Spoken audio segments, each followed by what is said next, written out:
ॐ अज्ञानतिमिरान्धस्य ज्ञानञ्जनशलाकया चक्षुरुन्मीलितं येन तस्मै श्रीगुरुवे नमः। हरे कृष्ण। आप सभी का स्वागत है। हम पढ़ रहे हैं भगवद गीता अध्याय 2 श्लोक संख्या 46। यावानर्थ उदपाने सर्वतः संप्लुतो दके तावान सर्वेषु वेदेषु ब्राह्मण्यस्य विजानतः। एक छोटे से कूप का सारा कार्य एक विशाल जलाशय से तुरंत पूरा हो जाता है। इसी प्रकार वेदों के आंतरिक तात्पर्य को जानने वाले को उसके सारे प्रयोजन सिद्ध हो जाते हैं। ध्यान रखिए, हम लोग डिस्कस कर रहे हैं कर्म के बारे में। ये डिस्कशन काफी पहले शुरू हुआ था, जहाँ भगवान बताना चाह रहे थे अर्जुन को कि आत्मा के विषय में जानने के बाद, अपने बारे में जानने के बाद, अब मैं तुम्हें बताऊंगा कि कर्म किसको कहते हैं, कर्म कैसे करना चाहिए। उसके बीच में भगवान ने ये बताना शुरू किया कि कर्म किसको नहीं कहते हैं। हाँ, तो हमने सुना कि वेदों की अलंकारमयी भाषा से जो अट्रैक्ट हो जाता है इत्यादि इत्यादि, यानी कि जो कर्म कांड करता है वो कर्म नहीं कहलाता। जो कर्म भगवान समझाना चाहते हैं वो कर्म ये नहीं है। तो हमने सुना कि कैसे वेदों में ऐसी बहुत सारी चीजें लिखी हैं जो व्यक्ति को अट्रैक्ट कर लेती हैं, क्योंकि उसमें कुछ टेम्परेरी गेन्स, टेम्परेरी या क्षणिक लाभ के बारे में बताया गया है कि यदि आप ऐसा करेंगे तो ये मिल जाएगा। इसके चक्कर में सब लोग उससे अट्रैक्ट हो जाते हैं।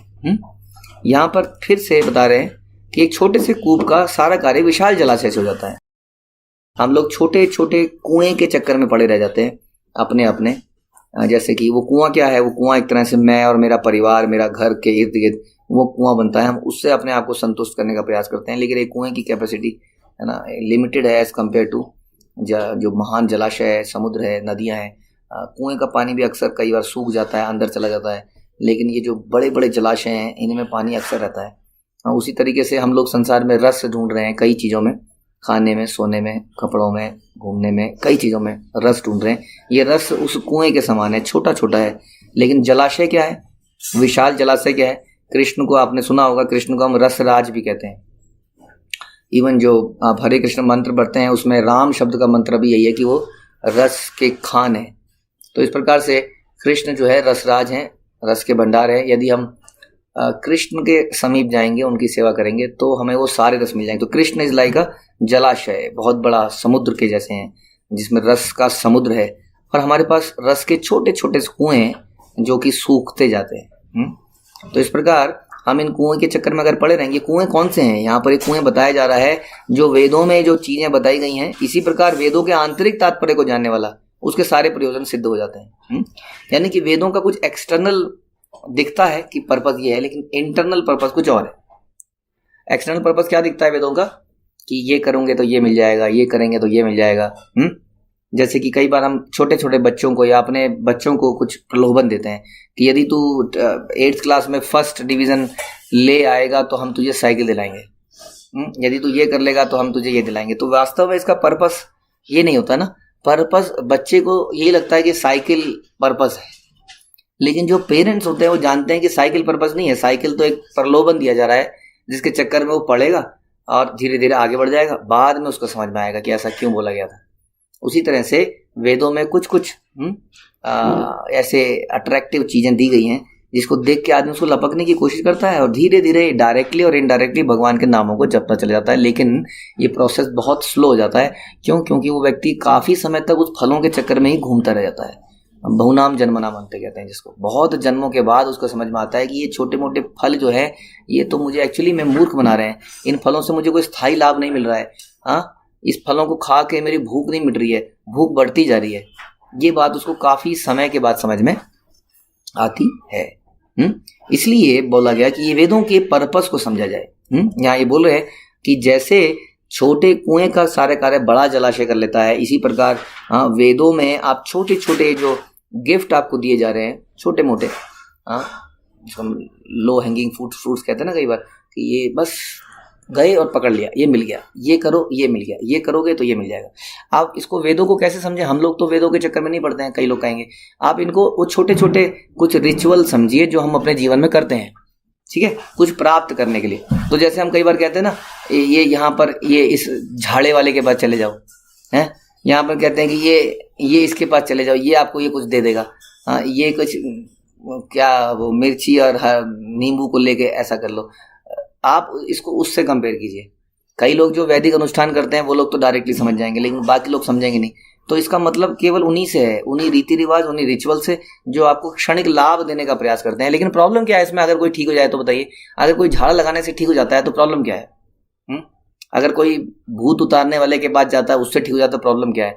प्रॉब्लम ये है, आप कहेंगे डॉक्टर के पास भी तो हम जाते ही है ना जी, what is the difference? Difference है, डॉक्टर के पास जब जाते हैं तो आप कॉज एंड इफेक्ट को जानते हैं समवट, कि ये दवाई है, इसमें ये सॉल्ट है, इससे बॉडी में ऐसा होगा। आप किसी शक्ति पे भरोसा नहीं करते हैं जब आप डॉक्टर के पास जाते हैं, राइट? लेकिन जब आप ऐसे लोगों के पास जाते हैं जिनका कुछ क्लियर कट पता नहीं कि वो कर क्या रहे, ऐसा लगता है कि किसी शक्ति का आह्वान कर रहे हैं, अनुस शक्ति से आप ठीक हो रहे हैं, तो ऐसे में क्या होता है, हमारा विश्वास उसके प्रति बढ़ जाता है, उस शक्ति के प्रति। तो हमारा विश्वास डिवाइडेड हो जाता है। यदि हम डॉक्टर के पास जाते हैं तो हमारा कृष्ण के प्रति विश्वास कम नहीं होता है। जैसे प्रभुपाद कहते थे कि आप डॉक्टर के पास जरूर जाइए, इलाज कराइए, लेकिन ये याद रखिए कि डॉक्टर की दवाई भी कृष्ण की कृपा से ही मदद कर रही है। और इसमें हमें ज़्यादा दिक्कत नहीं होती सोचने में, क्योंकि हमें लगता है कि हम दवाई खा रहे हैं, इसमें हमें पता है ये केमिकल मिक्स हैं, तो ज़्यादा हमारा विश्वास डगमगाता नहीं है। लेकिन अगर किसी ऐसे व्यक्ति के पास चला जाए जो शक्ति का पुजारी है, या भूत पिशाच या कई अलग तरह की शक्तियां हैं, तो हमारी जो है श्रद्धा थोड़ी सी डिवाइडेड हो जाती है। जो श्रद्धा एकमात्र कृष्ण पे थी वो श्रद्धा कहीं और जाने लगती है। जैसे भगवान ने बताया कि बहुशाखा ही अनंतस्या, यदि आपकी श्रद्धा, आपका फेथ डिवाइडेड हो जाएगा तो आपके अंदर भगवान को प्रसन्न करने की या भक्ति करने की जो तीव्र इच्छा है, जो डिटर्मिनेशन है, वो स्ट्रांग नहीं रह पाएगी, क्योंकि श्रद्धा डिवाइड हो जाएगी। समझ में आ रहा है? इसलिए यहाँ ये बता रहे हैं कि आपको अल्टीमेटली उस विशाल जलाशय पे डिपेंड कीजिए ना, कृष्ण पे डिपेंड कीजिए, who is the source of everything. भगवान बोलते हैं कि देवी देवता जो प्रदान करते हैं हमें वस्तुएं, वो भगवान ही उन्हें प्रदान करते हैं। So therefore go to the wholesaler, wholesaler जिससे रिटेलर ले रहे हैं, तो ये विशाल जलाशय वही है। तो उसी तरह से अब वेदों में कई तरह के ऐसे छोटे छोटे रिचुअल हैं, फायदे नुकसान हैं, ये करोगे तो ये मिल जाएगा, लेकिन वेदों को पर्पस को जानिए। यहाँ ये बताया जा रहा है कोई भी कार्य हम करते हैं तो उसके पहले उसका पर्पस जानना अनिवार्य है कि हम क्यों कर रहे हैं। जैसे होता है ना, कोई पुस्तक में कोई चैप्टर शुरू होता है तो उसके बिगिनिंग में जो अच्छी पुस्तकें लिखी होती हैं उसमें लिखा होता है the purpose of this chapter, by the end of this chapter, इस चैप्टर के अंत तक आने तक आपको ये चीजें क्लियर हो जाएंगी कि ये इसकी डेफिनेशन क्या है, ये कितने प्रकार का होता है, इसके क्या फायदे हैं, इसके क्या नुकसान है, होता है कि नहीं? तो इस प्रकार से आपको वो सारी चीजें समझ में आ जाएंगी। इसलिए वो समरी में पहले ही लिख दी जाती हैं कि क्या इस चैप्टर का उद्देश्य है। उसी तरह से यदि कोई वेदों को या गीता को, जैसे गीता आप पढ़ते हैं, गीता को पढ़ने से पहले आपको क्या पढ़ना चाहिए?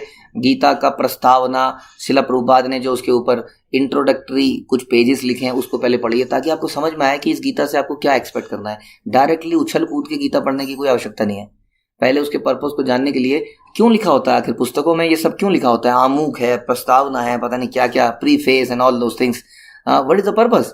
सीधा जाके चैप्टर क्यों ना पढ़ा जाए? कई लोग पेशेंस अपना लूज कर जाते हैं, पेशेंस लूज कर जाते हैं और वो सीधा चैप्टर पे जाना चाहते हैं, सीधा श्लोका पढ़ना चाहते हैं। लेकिन प्रस्तावना और ये सब चीजें पढ़नी आवश्यक है, उसमें पता चलता है कि इसके पीछे इसका पर्पस क्या है। ठीक है, बिना पर्पस जाने आप लोग नाम जप रहे हैं, नाम जप करने का पर्पस क्या है भाई? क्यों पढ़ रहे हैं नाम जप हम क्यों कर रहे हैं? तो ये सब जानना अनिवार्य है। तो इसलिए यहाँ पर बता रहे हैं कि वेदों के पर्पस को समझो, जो वेदों के पर्पस, इसी प्रकार वेदों के आंतरिक तात्पर्य जानने वाला, उसके प्रयोजन सारे सिद्ध हो जाते हैं। वो समझ जाता है कि इसके पीछे रहस्य क्या है, इसलिए वो उसी चीज को लेता है, बाकी चीजों को छोड़ता चला जाता है। समझ में आ रही है? जैसे कई सारी चीजें हैं, जैसे कि हम अष्टांग योग करते हैं। जब हम अष्टांग योग करते हैं तो हमें कई सारी सिद्धियां मिलने लगती हैं एक के बाद एक, और कई लोग उसी सिद्धियों में बह जाते हैं। लेकिन जो अष्टांग योग का पर्पस जानता है वो जानता है नहीं ये अंत नहीं है, ये तो बीच में कुछ प्रलोभन आ रहे हैं, मुझे मेरी डेस्टिनेशन तो क्या है? ईश्वर का साक्षात्कार है। जैसे कि हनुमान जी के बारे में बोलते हैं कि हनुमान जी ने छलांग लगाई समुद्र के इस पार से, तो उनके बीच में कई सारे अवरोध आए, जो कि कभी हम किसी लेक्चर में डिस्कस करेंगे, लेकिन उन्होंने किसी भी अवरोध को सामने नहीं आने दिया। ना तो उन्होंने रेस्ट करने के लिए रुके, बीच में सुरसा आई और बहुत सारे लोग आए, बट उनको मालूम था कि मेरी डेस्टिनेशन लंका है, क्योंकि भगवान की सेवा करनी है। इसी प्रकार बीच में कई सारे प्रलोभन आएंगे, जैसे मैंने बताया, वो उन प्रलोभनों में ना फंस के, क्योंकि वो पर्पस को जानता है कि मेरा पर्पस क्या है, और उस पर्पस की तरफ बढ़ता चला जाता है, यही यहाँ पे बताया जा रहा है कि इसलिए उस पर्पस को जानिए। What is the purpose? सबसे बड़ा पर्पस है कि हम ये समझें कि हमारा असली धर्म क्या है, कि हम कृष्ण की सेवा करें, अपने आप को जाने। तो ये this is the ultimate purpose. Self realization किसको कहते हैं? सेल्फ रियलाइजेशन का मतलब होता है हु एम आई, कि मैं कौन हूं और मेरा भगवान के साथ क्या संबंध है, यही सेल्फ रियलाइजेशन है। ठीक है, और उसके अनुसार फिर कार्य करना। सेल्फ रियलाइज किसको कहेंगे? जो केवल जानता नहीं है, कार्य भी करता है। भगवान गीता में बोलते हैं कि वेदेश सर्वेर अहम एव वेद्यो। वेदों का पर्पस भगवान बता रहे हैं। तो यहां वेदों की बात हो रही है, तो वेदों का पर्पस जानिए। वेदों का पर्पस भगवान गीता में बताते हैं, वेदेश सर्वेर अहम एव वेद्यो, यानी कि वेदों को जानने का, पढ़ने का पर्पस, समझने का पर्पस अल्टीमेटली मुझे समझना है। आपने सारे वेद पढ़ लिए और आपको यही नहीं पता चला कि हु इज गॉड। आप कहते हैं ये भी गॉड है, ये भी गॉड है, ना आपको ये पता चला कि भगवान की भक्ति ही अल्टीमेट तरीका है। जैसे कि प्रकाशानंद सरस्वती भगवान चैतन्य महाप्रभु से मिले बनारस में, और भगवान को बोलते हैं कि तुम तो एक सन्यासी हो, तुम क्या वेद का पाठ क्यों नहीं करते हो? तुम क्या हरे कृष्ण करते रहते हो और नाचते रहते हो, गाते रहते हो? ऐसा क्यों करते हो? तुम तो सन्यासी हो। तो चैतन्य महाप्रभु उनको बताते हैं कि मेरे गुरु ने बताया कि तुम एक मूर्ख व्यक्ति हो। हाँ, जानबूझ के अपना ह्यूमिलिटी से बोलते हैं कि तुम एक मूर्ख हो और तुम्हें ये हरे कृष्ण का कीर्तन करना चाहिए, बस तुम्हारे लिए यही सारे वेदों का सार लेके आ जाएगा। इस प्रकार से जब हम हरे कृष्ण मंत्र जपते हैं तो सारा सार उसके अंदर है। चैतन्य महाप्रभु ने इस लीला से ये दिखाया।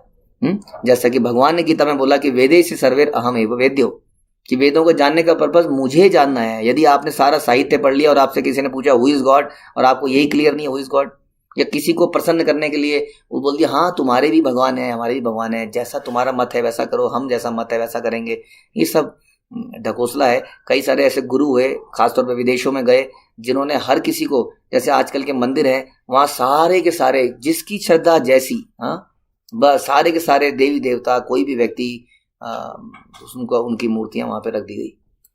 तो इस प्रकार से सही बात इससे सामने नहीं आ रही है, वेदों का पर्पस सामने नहीं आ रहा है। तो पर्पस जानने के लिए भगवान ने गीता में बोला कि वेदों को पढ़ने का, पढ़ाने का पर्पस मुझे जानना है।